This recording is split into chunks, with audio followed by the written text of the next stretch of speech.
Hi there. Welcome to Infinite Stories. This is the podcast where we sit down and interview everyday people just like you and me. This is your host, Mitchell Vine, and boy, do we have an incredible story for you. Let's jump into this week's interview. Well, why don't you give yourself a little introduction? Introduce yourself as if we've never met before. Who are you? What do you do? Stuff along those lines. Great. So my name is Lauren Ralston. I live in Tulsa, Oklahoma with my husband and our puppy. And so life is busy and full with a 9-month-old puppy for sure. Um, I have grown up, kind of overview of my life would be I've grown up in a Christian home, Christian parents, Christian grandparents, gone to church my whole life. And so really have not known a life, without the Lord in it. And so that is such a sweet blessing because I know that is not everybody's story. Mm. So have been heavily involved in church growing up my whole life. And then just through that, went to a Christian university about 2 hours away from home. Was learned a lot, grew a lot in that season, and just enjoyed being invested and involved there. And then just through some mutual connections and friends and things, I moved from California. I was born and raised in Northern California. Moved to Arkansas because I had a family friend who had a company there. And so essentially ended up working for him for about a year. And through that, got connected to a really amazing church in Arkansas and ended up on staff at the church. So I was in vocational ministry for about 8 years full time and loved it. Did mostly early childhood ministry, so helped with young kids and like facilitating classes and programming and things for them on Sunday mornings. And then our church was growing and we expanded to a new campus. And in that, I ended up overseeing special needs ministry, which was also a sweet season. Um, just to minister to that demographic. Like that's like a whole, Mm. not just the individuals who have disabilities, but also getting to minister to the families. Like there's just like a lot in that, and so that was a really sweet season. So I enjoyed that a lot. Got married about a year and a half ago, and moved from Arkansas to Tulsa. And so that's where my husband was from, and essentially we just prayed and asked the Lord where he wanted us to be. And so we ended up feeling like he was leading us more towards Tulsa than staying in Arkansas. And so we listened and here we are. So we moved actually, yesterday was 1 year that we have been living in our house. So we bought a house, moved to Tulsa. And now we are plugged in and invested here in a church and just kind of feeling settled in there finally after being here for a year. And through all of that transition, I ended up starting a virtual assistant business.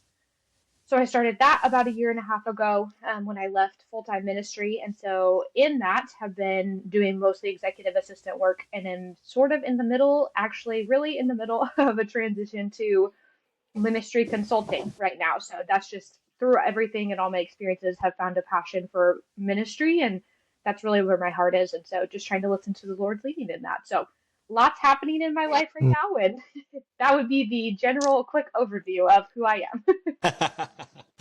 Awesome. Awesome. Well, let's pick apart your story then. Let's go back to the very Yeah. beginning. What are some of the earliest childhood memories that you have growing up? Yeah, I remember I'm the oldest of four, and so just had lots of family fun. My family's really close knit, and we do a lot of things together. And so, my mom was a stay-at-home mom, and so she was always invested, like coming into classrooms and like helping at the school Mm. and going on field trips. And so I remember doing a lot of having her be involved in a lot of that. And then also just being the oldest of four. My sister is only about 17 months younger than me, so we were really close in age.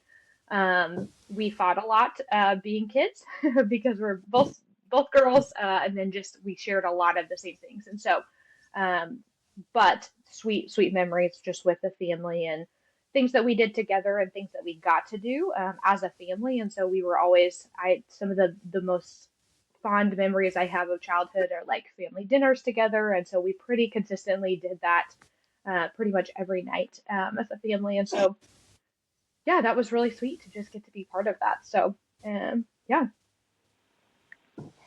Awesome. Awesome. I understand what you mean on the family dinner side of things. I'm in a family of 11 kids. So family dinners were Yes. like cheaper by the dozen, crazy, wild. People are all talking to other people across the table, and you're trying to eavesdrop on this story over here, but you're also trying to be invested in this conversation. But this kid's tattling on you for something you did earlier that day. So it's like, it was kind of hard to keep up, but I love family dinners as well. That's something Yes. that is very, very important to me, and I agree. It's a good Yeah. value to have, that's for sure. Yeah. One of the questions that I love asking when you kind of like look back into your childhood, can you recall the first time that you understood right from wrong, or just maybe what sin was altogether? You said that you grew up in a Christian family, so I'm curious what that looked like for you. Yeah, I think I don't know if you do Enneagram, but I'm an Enneagram 1, which is a perfectionist. And so I'm like, right and wrong is very ingrained in just who I am and like how I think. I think very black Mm, and white. And so obviously have learned a lot about that as an adult.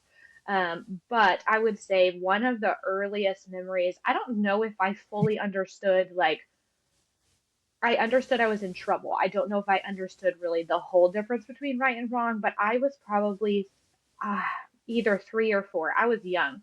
And my grandma had been babysitting us. My parents had, I don't even know what they did, must have gone on a date or something. But my grandma was watching us, and she had in her living room like a stack of magazines. And magazines are like pretty slippery, right? Because they're like that, the covers make them slippery. And I was playing around with them, and she said, "Don't knock that stack of magazines over." For whatever reason, I did it. I like purposely pushed the whole stack of magazines. I mean, there was probably 35, 40 magazines. Like there was a lot. So I knocked over this whole stack. Right, not a huge deal in the grand scheme of like sin, right? But she got she got me in trouble, and she was like, "You need to pick up the magazines." So I restacked them all. I remember feeling bad for doing it, but the worst part was she told my parents when they came to pick us up from her house, and it was late at night. And so my dad, I remember him telling me, "Okay, we're going to talk about this tomorrow." And it was like this dread in me, like, "Oh my gosh, like I still have to talk about this. Like, it's not okay. Like, now I'm going to be in trouble." And so I mm, remember them sitting me down the next morning. They sat me down in the living room. I had a little chair in the living room, so I sat in that, and they asked me why I did it. And I remember not really knowing, like, I didn't have an answer for why I just purposely did this thing, right? And mm, so, but remember them, the disappointment that they had in me doing something that I knew was wrong.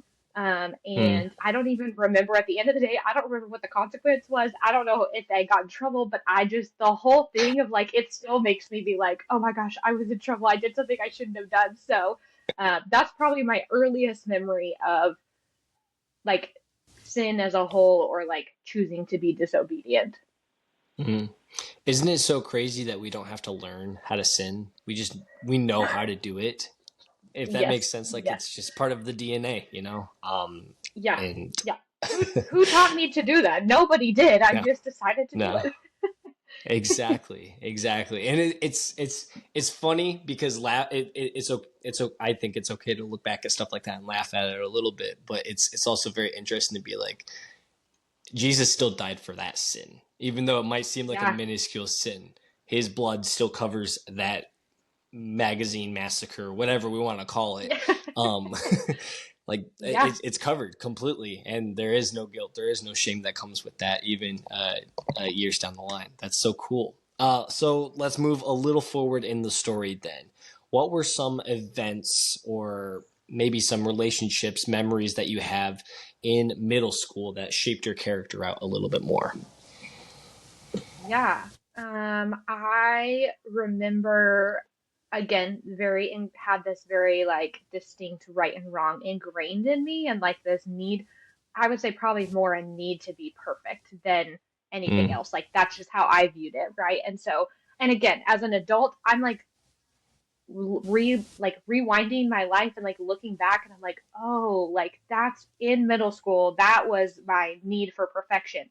I didn't know that at the time, right? So One of the things that I was pretty influential for me, I would say, is when I was in middle school, I decided, I don't know what, there was just a point in time where I was like, I think I want to have a mentor, but I don't know what this looks like. I feel super awkward asking. And so there was a lady from church that she had just been around, and like our families were connected, and like I really respected her a lot. She was slightly older than my parents. And so I remember writing her a card, and I remember being like, "Would you please mentor me? I would love for you to like meet with me, but it's okay if you can't." Like I just like I was trying to like give her an out, right? If she doesn't want to meet with me.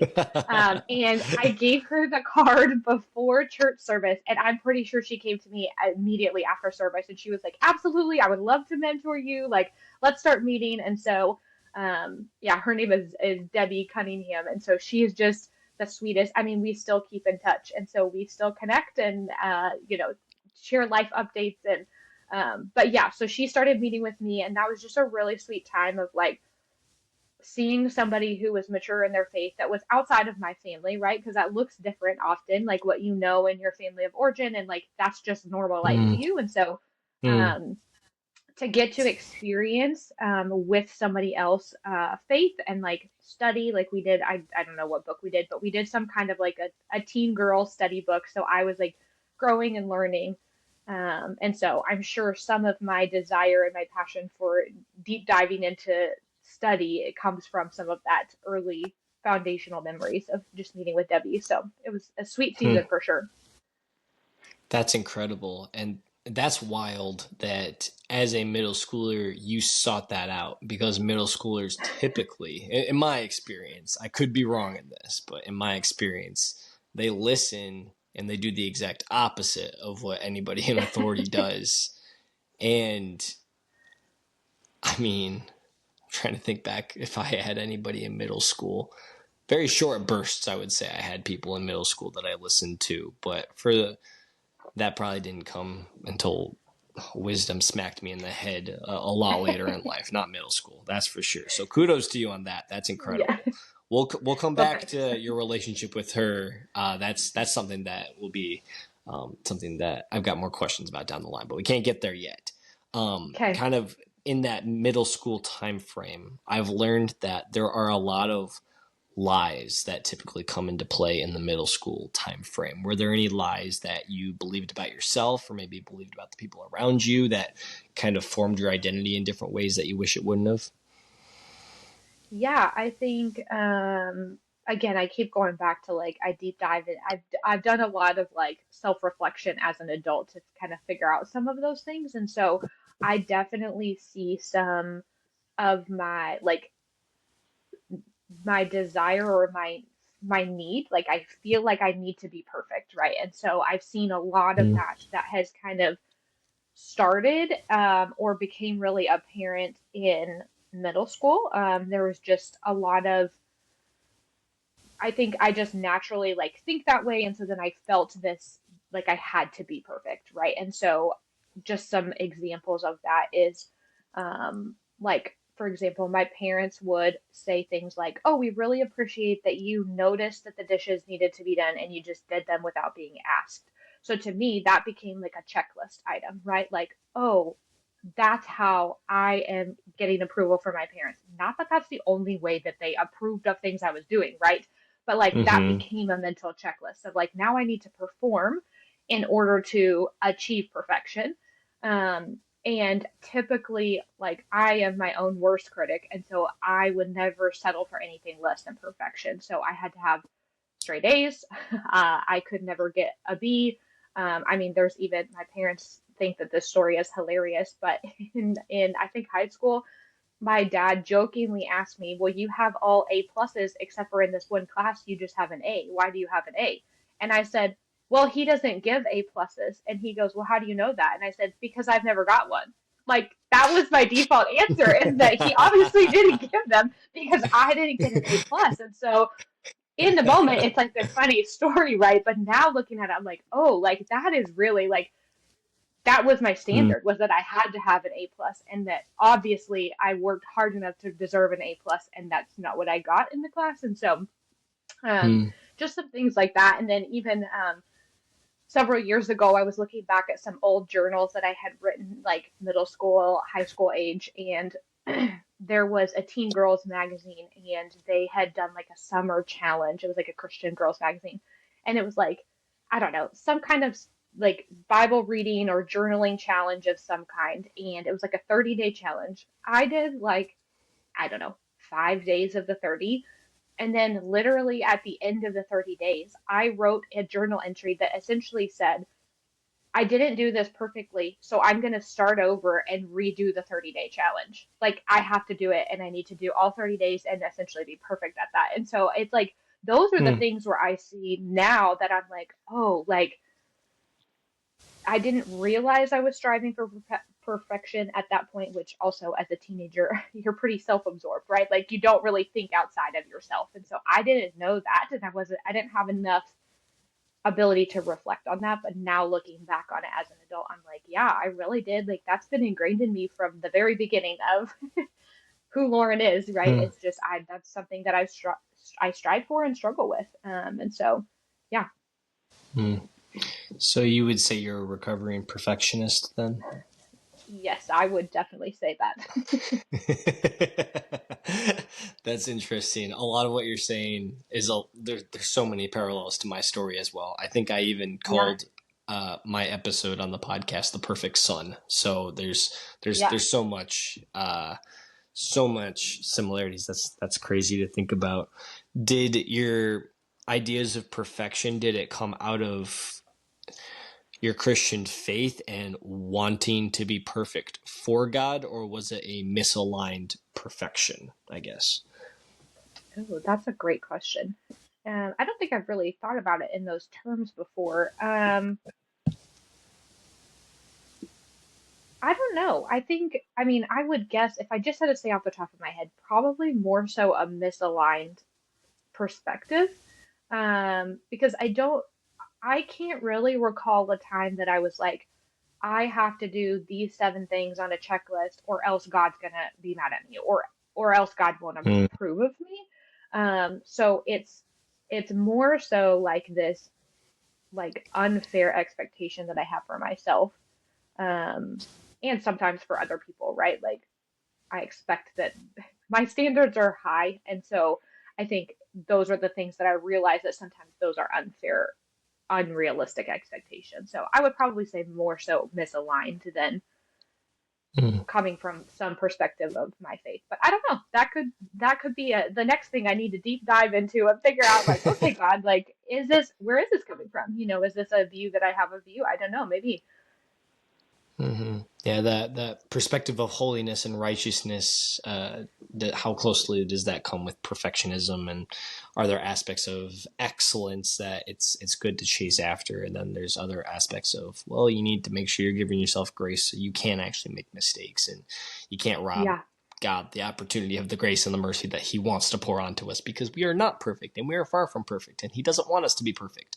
And I Yeah. mean, well, I gotta say that carefully, because he desires perfection for us within the realm of heaven, but that's just it's kind of fractured from where we stand right now. So it is Yeah. coming, and it is good to want perfection and desire it, I would say, but we need to give ourselves a daily dose of grace every single day between now and heaven, so we're getting prepared for perfection, and we can get practice in it, I guess, but Yeah. there needs to be grace heavily involved in the process. That's for sure. Sanctification, that's the word I was looking Yes. for. Yep. Yeah, constantly becoming more like Christ. And I mean, Yeah. Christ is perfect, so that's a loop. That's a loop. I don't know. I could think about that probably for the rest of today, so I need to stop. So let's kind of shift a little bit over into the high school years then. What happened in high school, maybe relationships or anything with jobs or church? How did your character get formed out even more in high school? Yeah, I think this goes even back to the middle school. I was involved with a really, really solid group of friends that we all went to youth group together, which I started at that church in middle school. So um, pretty much all of my formative middle school and high school years were with the same friend group. And so that was like really an Mm. amazing part of my story. And I'm like, I mean, girls from middle school were in my wedding a year and a half ago. Like we are still best friends. We still Wow. keep in touch. And so like those are like invested relationships. And so and those are Mm. definitely we have grown and changed a lot together over the years. And so I think probably for me, those are some of the most core foundational pieces were those friendships. And I mean, we tried together to like work on being cautious about things like gossip. Like, I mean, we're girls, right, in high school, and we like to chat, and that very Hmm. easily that can turn into gossip. And so even then, we would try to like call each other out on those things and like walk with each other in those things. And so I think, um, yeah, definitely, we learned a lot and grew a lot in that season. And so we were all invested in youth group together and church together. We volunteered together. Like we just did a lot of things. And so that made it great because high school, in and of itself, I went to school with all those people. And so it was really fun to just get to go to school and do church and life with them. And all of our parents were friends. And so, um, yeah, I think I'm really grateful for that. And I've even seen some difference in that, like, some of my siblings didn't have that, and so they've had a harder Mm. time with friendships than I have had because I've had these people in my life forever. And so, um, yeah, I think definitely influenced my ability to think through a spiritual lens and the fact that that's where we were invested. Like we could have had our time invested anywhere, but we were choosing to be at church to volunteer, serve others, grow spiritually. You know, Mm. Yeah, that's wild. I cannot say that I have experienced uh, friendships lasting that long, I would say. I yeah, would typically have a season, and then there would always be a cutoff point. Then after that season was done, we either moved states and you didn't see those people ever again, or yeah, whatever it might be. Different seasons change. So that's crazy that middle school friends were in your wedding. I can't imagine. I wish. yeah, I would wish for that to happen. But then yeah. again, I don't know where some of those middle school people are, and maybe I don't want them in my wedding, so I could be wrong. Right, yeah. Yeah, we've actually we've been friends longer than we've not been friends, which is disclosing some of my age here, right? Like I'm mid Wow. 30s, and so we've been friends almost 20 years. And so more time friends than we've not. So it's I mean it's a blessing, and I'm very aware like not everybody has that. And so I'm grateful. Wow. That's that's so foundational to even paint the picture of community. Like you had, Hmm. I, correct me if I'm wrong, but it sounds like you had almost the X2 experience of you you served, you worshiped with them, you went to school with them, you played with them, like across the board. Like they were as involved in your life as they possibly could be. Like maybe there was another level or another measure, but it sounds like almost too good to be true. Was that your experience, or like you didn't think twice about it? I would say I didn't think twice about it in the midst of it, right? Like it just was normal. That was life to me. I didn't know anything different. And so yeah, I think but you're right. I think to some degree it was definitely an acts to like experience of community, which is huge being 13 years old to have that, you know? And so like I mean Mm-hmm. there are 50-year-olds that still don't have that and they're like they've never experienced that to the degree that I have. So um yeah, but in the midst of it I don't think I thought about it. I think tried to figure out what that looked like obviously going into college, right? Like you have to build new relationships. Also, my two closest friends and my sister, they were all one grade behind me in school, and so I Mm. graduated high school a year before them, and then went to college without them. Eventually, they ended up at the same university as me, and so, like, I mean, we literally did college together. Like, we have done all of life together, so it's been sweet. Man, so then what was that 1 year like without them? were you able to supplement those relationships that you needed, that community? Yeah, I think so. I went to a Christian university, about 2 hours from home, and so and not knowing that they would be there in a year either. Like they hadn't made those decisions yet, so it wasn't like I was Mm-hmm. just waiting it out to see if they'd show up.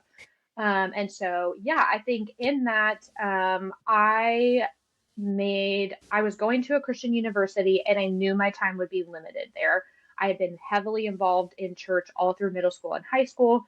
And so essentially, I like kind of landed on a church in when I was in college. I hopped to a couple of different ones throughout the years that I was at the school, but um, picked a church. And basically, I made a decision in my mind that I was going to be invested in activities at the university, more so than getting plugged in to serve at the church. And right Hmm. or wrong, I don't know, but that was the choice that I made just because I was like, I'm only going to have 4 years at the school.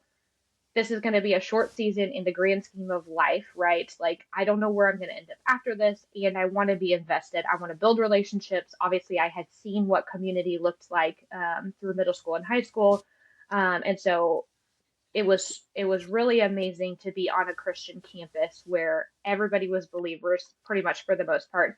And so it made it fairly easy to jump into. I mean, definitely there was some grief of like, these are my best friends and I'm walking away from them, and like that's really hard.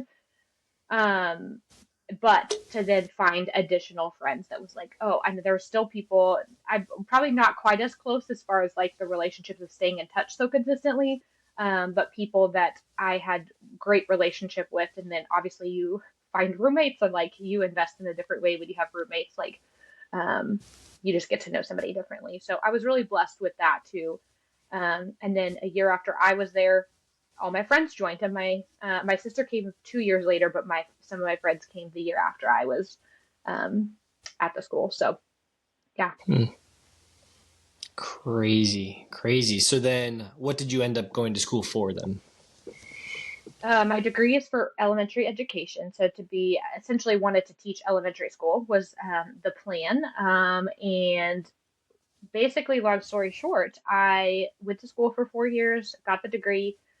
Um, you can do like usually what happens is you do a 4 year degree and then a year of credentialing classes after that.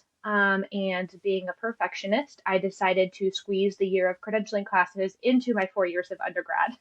So I essentially did 5 years of school in 4 years. And so my plan was once I graduated in the spring, would take the summer months to take all my teaching tests. And then I was going to start my student teaching internship in the fall. So you have to student teach for a year under the supervision of another teacher. Um, I love kids, was passionate about that. So I was like, okay, here we go. So took all my teaching tests over the summer, and then at they're like it's like the SAT or the ACT, right? Where you have to if you don't pass a section, you have to wait a certain amount of time before you can retake it. And so I did not pass one section of my test, and I only missed it by 7 points. Mm. And so I had to retake that section, but my student teaching was supposed to start in like 3 or 4 weeks, and I had to wait 6 or 8 weeks to take the test. So essentially, I couldn't do teaching Oh. because I hadn't passed the test. So that happened, and I remember being very scared because I felt a little relieved that I did not pass my test, and I was like, oh no, like I just spent 4 years like working really hard to pass all these classes, to do 5 years of school in 4 years. Um, my parents invested in this financially. I'm invested in this financially. And now I feel relieved that I'm not going to start teaching. So what does that mean? What does that look like? Mm. So um, yeah, it just took some time to just like slow down, took a pause, and then ended up at that point. There was somebody I had done residence life, so I was like an RA during my time on at the school. And so they had like a temporary position that there was somebody out on maternity leave that they needed somebody to fill in. So essentially it was like a part-time, like it's going to be temporary till she comes back from maternity leave. So I took that and worked at the university. At the time, I had to work 3 jobs to cover all my bills and just make rent and eat. So I was working part-time, lots of different things, jumping between, different positions and switching my mind depending on what I was doing. So I did that for almost a year after I graduated from college. And in that was just trying to like explore, where do I want to go? What do I want this to look like? Where's the Lord leading? And thought for a minute I might go into like higher education, because I had loved that so much. But the Lord had different plans, and so we had a family friend that our family had grown up with. Like our families were really close. We did lots together. Like we would be at each other's houses every week after church for eating lunch, playing games, swimming, like, you name it, we did it all. We camped together. And so he was about 5 years older than me, and so he had moved out to Arkansas, to go to school and started a company. And so he said, "Hey, why don't you come sell?" He built custom tables, and he said, "Why don't you come Hmm. sell tables for me and run the showroom, and you can move out to Arkansas?" And I said, "Okay." And people were like, "Are you crazy? Like, you just completed your degree to be a teacher, and now you're moving from California to Arkansas to sell tables." And I said, "Yes, I am. I don't know why, but I am." Like, here goes. So I ended up moving. So I basically spent a year after, I graduated at the university and working all the part-time jobs. And so I went to graduation for all my best friends and said, "Okay, I literally said goodbye to them at their graduation party and then drove out to Arkansas the next day. Um, Hmm. I had never been to the States. I had never met my friend's wife. I literally walked into their house and was like, "I'm Lauren. Nice to meet you. Like, I'm gonna live here until I find a place to live. Like, I don't even have a house to live in. Like, I don't know where I'm going." And so started working for him, selling tables. So I managed their showroom, and so that's how God moved me to Arkansas. Um, and basically in that was just trying to find a church, right? Like, this probably would be the point in my story where community was really hard. I hadn't seen my friend in almost 10 years. I'd never met his wife. I'd never been to Arkansas. I didn't know anyone. And the showroom was like really small. And so I was the only one who worked there. So I worked all day by myself, and then I lived in an apartment by myself. And because I was working retail hours, I was working into the evenings, and that's when anybody was doing anything, or Saturdays. And so it was really hard. Like, I was trying to get plugged into a church. I had started attending one, that later I ended up on staff at. And so they were a really large church. They had like a young adult group. I was really excited to try to get plugged in and just couldn't. I mean, they were like, "We're going on a float trip." And I was like, "That's on Saturday. I work all day." So, like, I just couldn't do any of the activities that they were doing, or I was going to be an hour late to everything because I was working at the store. So, um, yeah, that was probably the hardest part for me, where community, I really had a breakdown in community. And so was grieving a lot of the relationships that I had. I mean, I still maintained contact with a lot of those people, and like, obviously we're still friends, but it's not the same. Like, even a video call isn't the same as like getting to spend time in person and, catching up on life stuff. And life goes on for them, you know. So they had a whole life that they were still living, and they were figuring out life after college and settling into apartments and new roommates and that stuff. And I would have been able to be part of that had I been there. And so, it was hard to be away.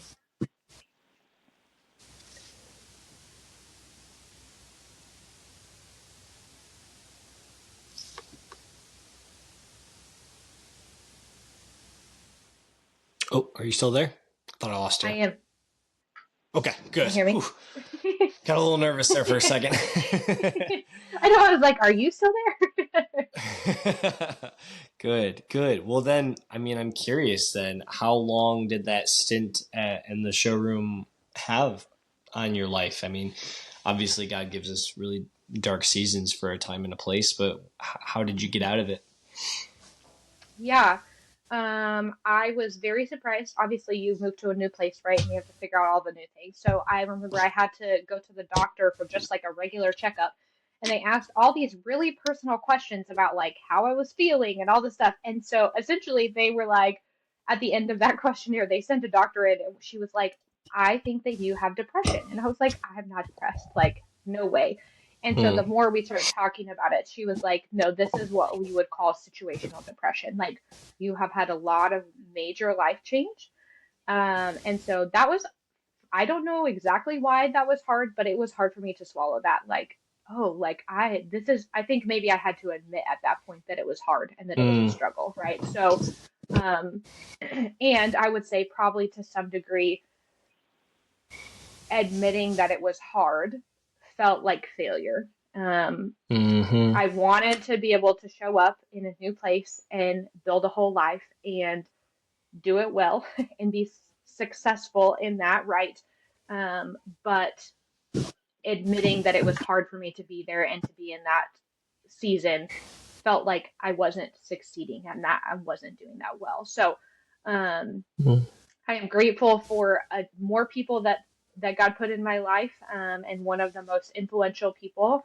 Her and her husband, her name's Melanie, and so she was on staff at the church at the time and she was in women's ministry, and she and I just connected and like really hit it off. She had um, four young girls, and so she invited me over to her house to have coffee, and just has really poured into me. I mean, still to this day, she mentored my husband and I when we were dating, like her and her husband did. And so, Mm. really, really grateful for her, just intentionality and her desire to pour into me and to pour into us. And so that was just a sweet connection. And so I remember texting my parents. We had gotten to know each other. We probably met over the summer sometime, at like a women's event, had coffee, like there were several women there, and by Christmas time they were inviting me to stay for dinner and like do fun things. And so because their girls were young at the time, and I was off on Fridays because I had started working at the church, so I was off on Fridays. And so they always called it Fridays with Miss Lauren. And so I would just go to their house and hang out. Sometimes I'd babysit for her if she had to go do something else, but then always, always we would end up spending time together in the evening. Her husband would come home from work. We would play games with the whole family. Like they adopted me in. And so I got to be part of Mm. their family. And I remember texting my mom and I said, Mom, they invited me to stay and decorate the Christmas tree. And I said, I have friends and family here. So I was so excited to Mm. just have people that loved me and that like wanted to invest in my life. And so, um, yeah, I think that was a huge part of like just a personal connection that I had, but really I was like, I really need to be plugged in, right? And so I have to find Mm. community, even if I'm um, exhausted and I don't want to go places. And, the depression was making me feel like I don't want to be around people, but also I do, like, I'm craving that, but I can't really bring myself to like show up to a small group. And so I just slowly started putting myself out there and just saying yes to opportunities. And so, try to get connected to a small group, and that's how I ended up plugged in at the church that I started on staff at later. Was just people had some mutual connections that people had made for me. They were like, come join church, come to church with us. So I showed up at the church, went to the church, tried their small group, ended up getting committed and plugged in there. And then later, some of those people became roommates and best friends and people that I still am in relationship with. And so, yeah, Mm. it really was really through community that I kind of was pulled out of that dark season. It took time, and that was certainly not my favorite place to be, as far as just having to sit in that, right? Like that's really hard. But Mm. yeah, I'm grateful for the people that the Lord's put in my life, even in the new seasons. Mm-hmm. So then, how long how long did the season take until you met your future husband then?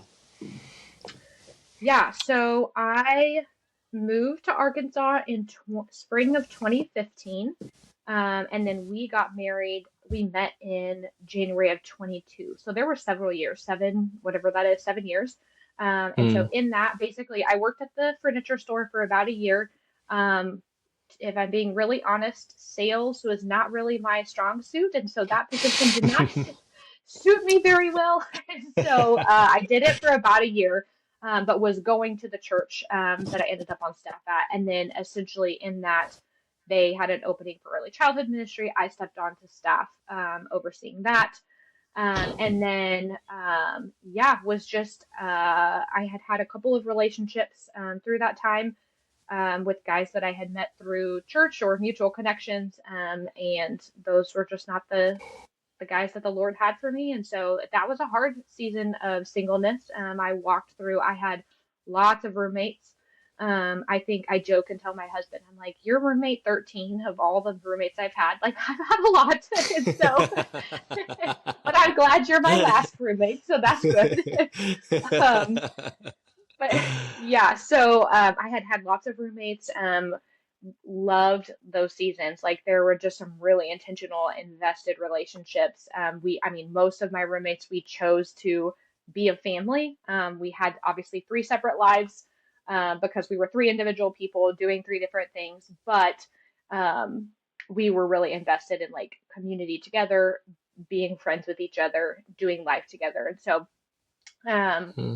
but in each of those things, those roommates, all of them got married and moved out. So typically we would start as all the roommates would be single, and one by one they'd start dating somebody. One by one they would um, end up engaged, end up married. And so lots of support of which I'm so thankful that I could even get to do that and that I have friends that I get to walk through those seasons with, right? But also at the same time Hmm. simultaneously grieving like, well, I want to be the one getting married and that's not my story. Like that's not where I'm at. And so Hmm. um, yeah, just I think there was about 7 years probably from the time I moved to Arkansas to the time that I met my husband. And then we met online on an online Christian Instagram page. Who would have thought?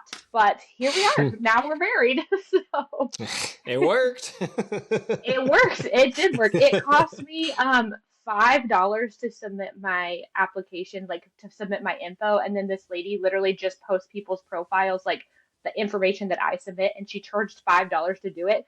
And I literally submitted it, and I said, "This is either going to be the best $5 I've ever spent or the worst $5. I don't know." And so, best $5 I ever spent. I met my husband. Wow. I've never heard of something like that. That's interesting. Yeah.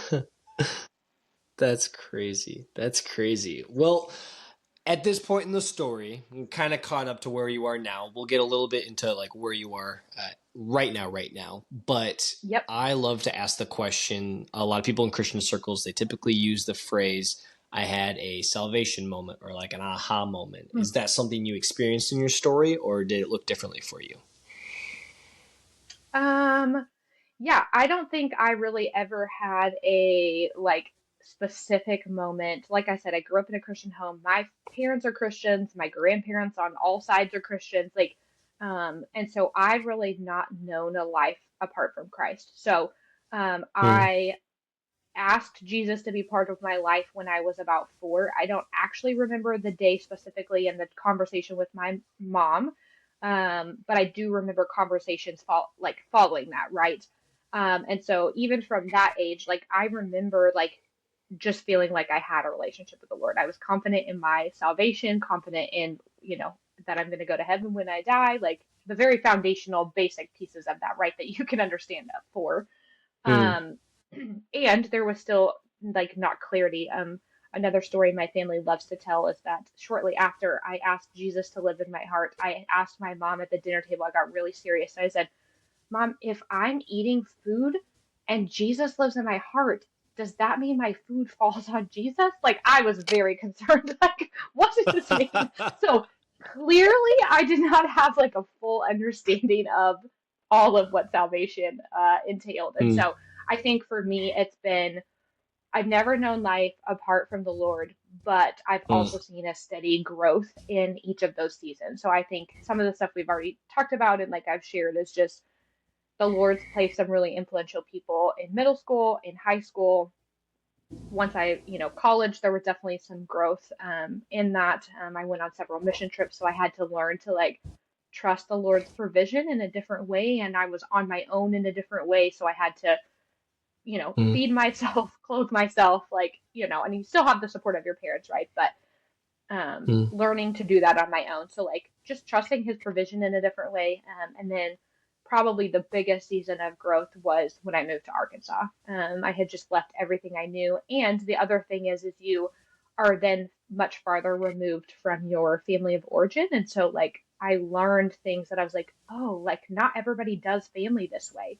Not that any way is right or wrong, but it's just people are doing this differently, and people are doing Mm, marriage differently than my parents are doing it. Again, not right or wrong. It's just you learn different pieces of that, and you're like, okay, like I'm experiencing things in a different way. And so, um, and I think just Arkansas really for me, faith wise, was a season of digging deep into how to study scripture and really forming and understanding. Like I was having to choose churches on my own and figure out where I was going to be invested and how I was committing my time, which ultimately mm, come back to, are you living a life that the Lord is calling you to live? Am I doing things that are sinful or harmful? Am I doing things that are, the way that God has called us to live as believers? And so I think for me, it was just a much bigger season of growth than I really anticipated. And so I'm really thankful mm, for that time, especially being on staff at the church. I just had access to a lot of like trainings, and they wanted to pour into us as staff members. And how do you become a stronger leader? How do you lead other people? And so just got to see that in a more holistic way in my time on staff at the church. So yeah, I'm mm, grateful just that people were investing in me in that way. mm. So then, would you say that redemption and the gospel has kind of bled into every aspect of your life and your story, your marriage, and even just your perspective on business and everything? Does the gospel like motivate you, would you say? Yes, I think I have learned a lot. I think several years back, if you've heard of Celebrate Recovery, it's a Mm-hmm. ministry that essentially you dig into as they would say, your hurts, your habits, and your hangups. And I didn't go through the whole program, but they have a book. And in that book, I think I was really able to name the lies that I believe. And essentially, those boil down to like, I have to be perfect, which we've kind of covered, and you've seen that as a thread through my story, right? But Mm, also this idea that if I'm not perfect, then I'm not worth loving. And mm, so those are very like at a basic level, like that's very traumatic. When I think that I have to operate and behave and be a certain way. And sometimes that's all the way down to the example that I often tell people when I'm trying to explain this is, if you said to me right now, Lauren, do you want to go have lunch? And I'm like, yeah, that sounds great. And you say, where do you want to eat? I'm thinking to myself, oh, Mitchell probably really loves, or I know Mitchell loves Mexican food. I don't really want Mexican food, but I'm going to say, let's have Mexican because I know that that's what Mitchell wants.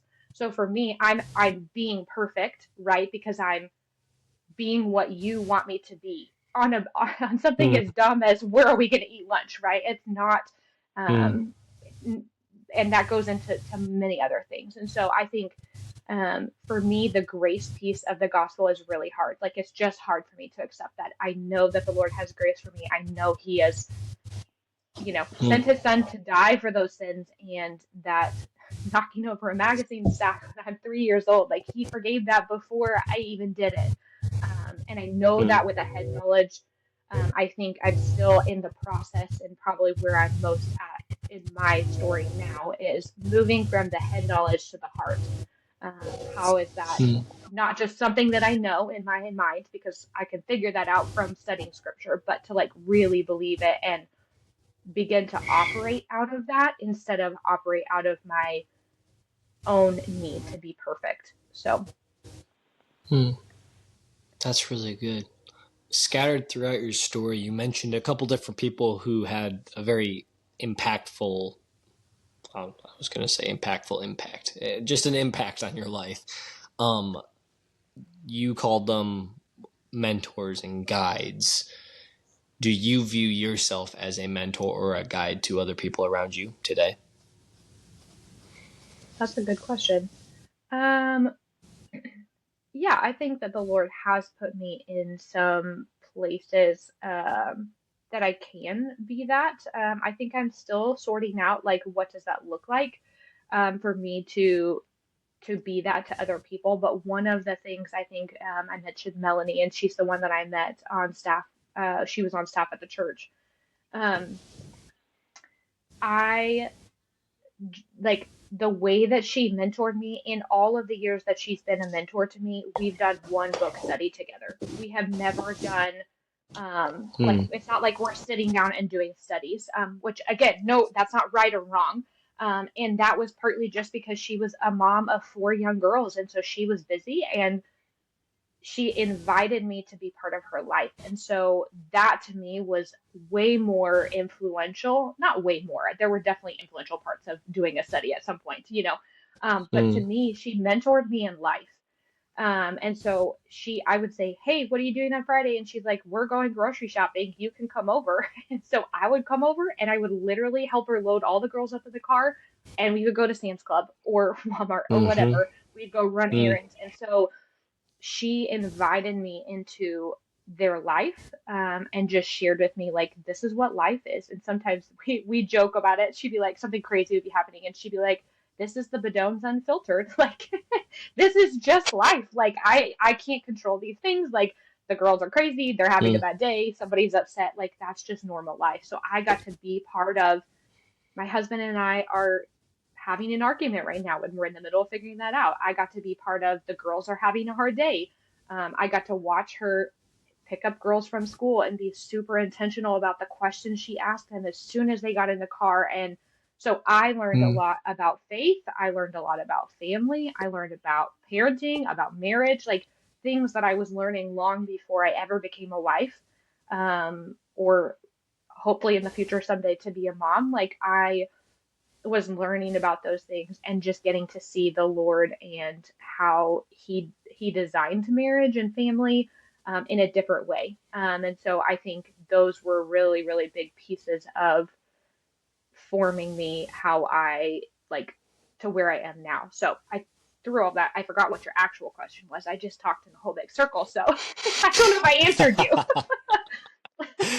No, you definitely did. I just asked if you viewed yourself as a mentor or a guide, A and mentor. no, you, All yeah. Yes, all that to say, I would love to be that kind of a mentor, right? Like to invite people into like, sure, you can show up, but life is messy and I'm not doing anything fun today. I'm folding laundry and going to the grocery store, but be part of that. Like, I would love to have Hmm. you be part of that. So, yeah. Hmm. Why do you think people typically don't mentor like that? I think it comes to down to presentation. Like, I mean, we live in the world of social media, right? Like, here's the highlights of my life.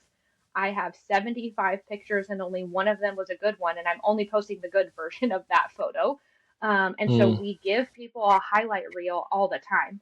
So then we're giving people a perception of what our life looks like, and then for them to be invited in and see that the I've not dusted in 6 weeks or 6 months probably. I don't know the last time I dusted.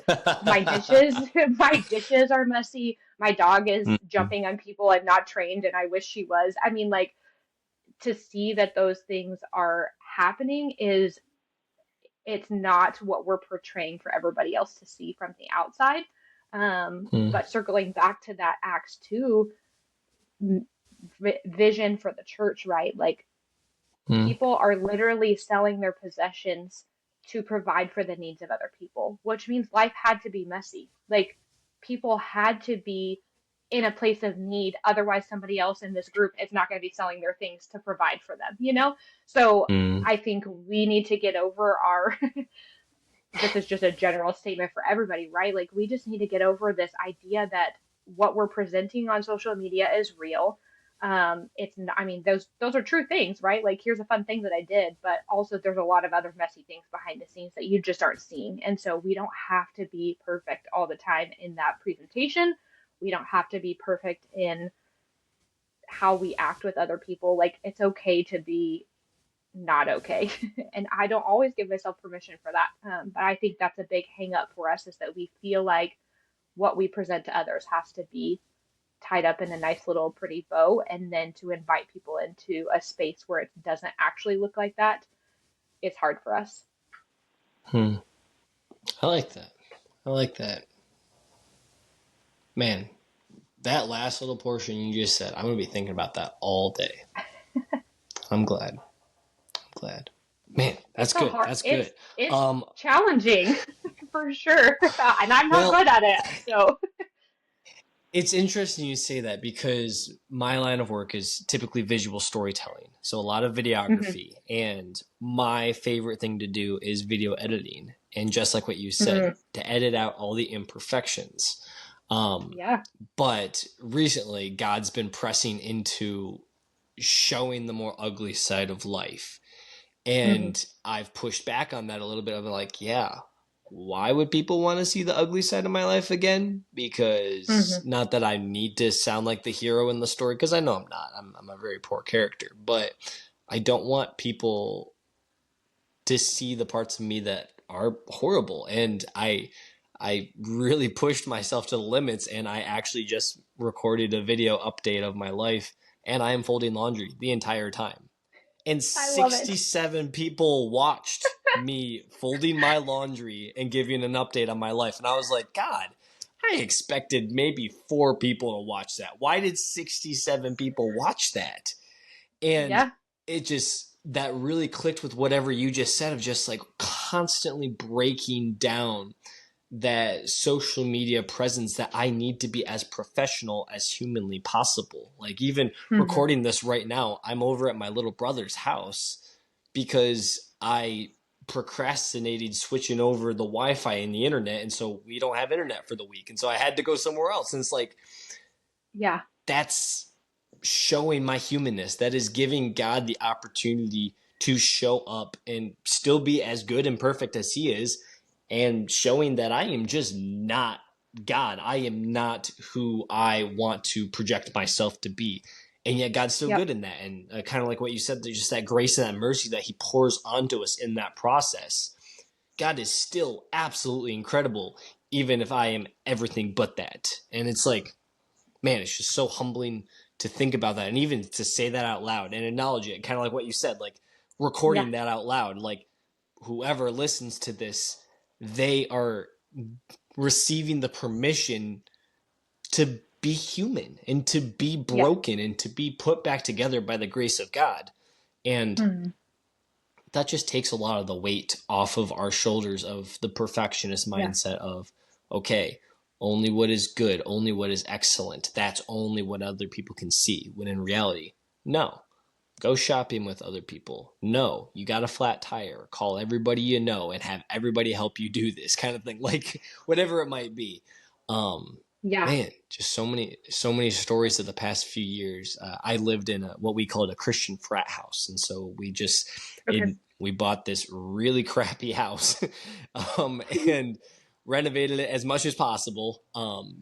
But we just rented it out to different Christian, well, guys who wanted to understand their faith and to kind of build it out. And some of my favorite memories was all of us massive guys fitting into the smallest car to go to Walmart and go shopping for an hour and a half. And it never should have Yeah. taken that long. It never should have. But because we were there and we were having a good time, it always did. So, man, Yeah. so many things, so many things. A lighthearted question. We're kind of wrapping up Yeah. the questions that I have, but are you more the book person or a movie person? If you could only have one for the rest of your life. Oh boy. Probably more movie. I'm just Okay. getting back into reading in the last couple years of like, oh, I'm gonna read for fun. So, Good. Awesome. So then if we were going to make a movie about your life, what would you want it to be called? oh gosh. Oh, you're asking a perfectionist and I someone who's know. like, I know. I could be creative, but on the spot is hard. Um, yeah, maybe even just the what we just talked about, like that last little snippet of essentially like it's okay to be broken. Like we are broken people, right? Like God ultimately at the end of the day wants us to be perfect and righteous, but we will never have that until we are not on this earth anymore.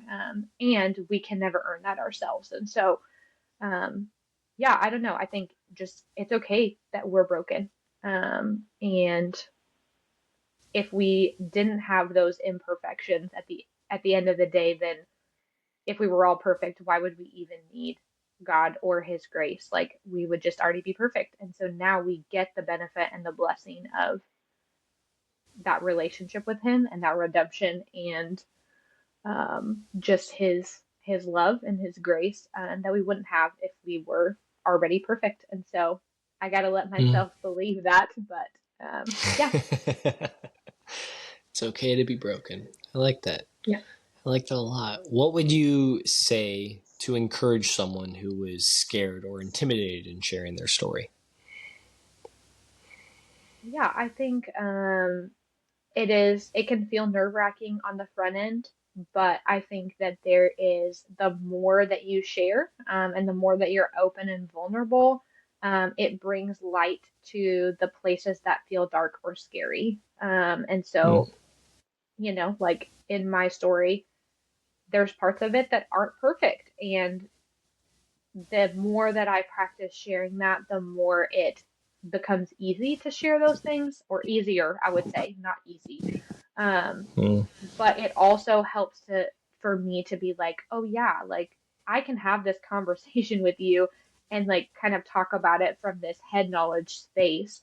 But then for me to be like, yeah, but where am I not really believing those things? Like I believe what I'm saying, that there's truth to what I'm saying, right? But is there Mm. places that I'm not really believing or living that out? And so it just helps you to verbally like walk through some of that. And you get to hear different perspectives from other people as they listen to your story. And you get to accept the love and the grace that others will have for you to walk alongside you. And so I think those are some of the most surprising things I've seen as I've shared things that are hard or sins that have been part of my life that I'm like, oh, but you're still choosing to love me, even though I'm telling you this thing that makes me, in my mind, in my lies that I believe, right, that I have to be perfect, that if I'm not perfect, that I'm not lovable, for you to turn around and say, I love you even more because you shared this and you were vulnerable is like life transforming. So I would say find a trusted person, share those stories. It Mm. doesn't have to be on some public podcast or a place for the world to hear, but start with the people that you know, the people that you trust, the people that are part of your life. And then maybe you will be on a podcast. I never thought I would be, but here I am. So And here's to many more. yeah, we'll see. Thank you so much for listening to this week's Infinite Story. If it resonated with you, send it to someone you think would be blessed by it. If you would like to share your story, please reach out to us at infiniteideas.studio. You never know how far the impact of your story can reach. Take care now.